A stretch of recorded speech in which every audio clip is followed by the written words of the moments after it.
கோவை மாவட்டம் மேட்டுப்பாளையம் அருகே தாயை பிரிந்த குட்டி யானை ஒன்று வனப்பகுதியை ஒட்டிய சாலையில் பரிதவிப்புடன் அலைந்து திரிவது பரிதாபத்தை ஏற்படுத்தியுள்ளது.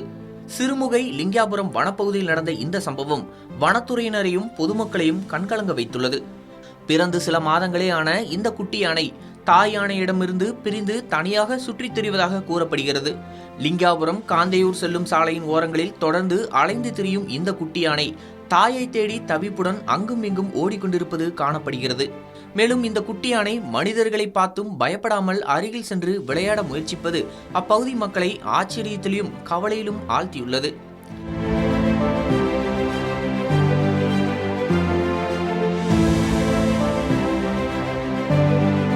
சாலையோரம் சுதந்திரமாக அலைந்து திரிவதால் வாகன போக்குவரத்திற்கும் இடையூறு ஏற்படும் அபாயம் நிலவுகிறது. இந்த நிலை குறித்து உள்ளூர் மக்கள் உடனடியாக வனத்துறையினருக்கு தகவல் தெரிவித்தனர்.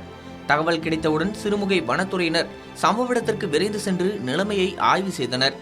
குட்டி யானையை பாதுகாப்பாக கட்டுப்படுத்தும் பணிகளில் வனத்துறையினர் தீவிரமாக ஈடுபட்டுள்ளனர். அதனை தாய் யானையுடன் மீண்டும் இணைப்பதே தற்போது வனத்துறையினரின் முக்கிய இலக்காக உள்ளது. இதற்காக அருகிலுள்ள வனப்பகுதிகளில் யானை கூட்டங்கள் உள்ளனவா என தொடர்ந்து கண்காணிப்பு மேற்கொள்ளப்படுகிறது. தாய் யானையின் இருப்பிடத்தை கண்டறிய வனத்துறையினர் தடயங்களை ஆய்வு செய்து வருகின்றனர். குட்டி யானை தற்போது ஆரோக்கியமாக இருப்பதாகவும் அதனை பாதுகாப்பாக வைத்திருக்க தேவையான நடவடிக்கைகள் மேற்கொள்ளப்பட்டுள்ளதாகவும் அதிகாரிகள் தெரிவித்துள்ளனர். இந்த நிலையில் பொதுமக்கள் யாரும் குட்டி யானை அருகில் செல்லாமல் இருக்க வேண்டும் என்றும் அது அச்சத்தால் எதிர்பாராத விதமாக தாக்கும் வாய்ப்பு உள்ளதாகவும் எச்சரிக்கை விடுக்கப்பட்டுள்ளது.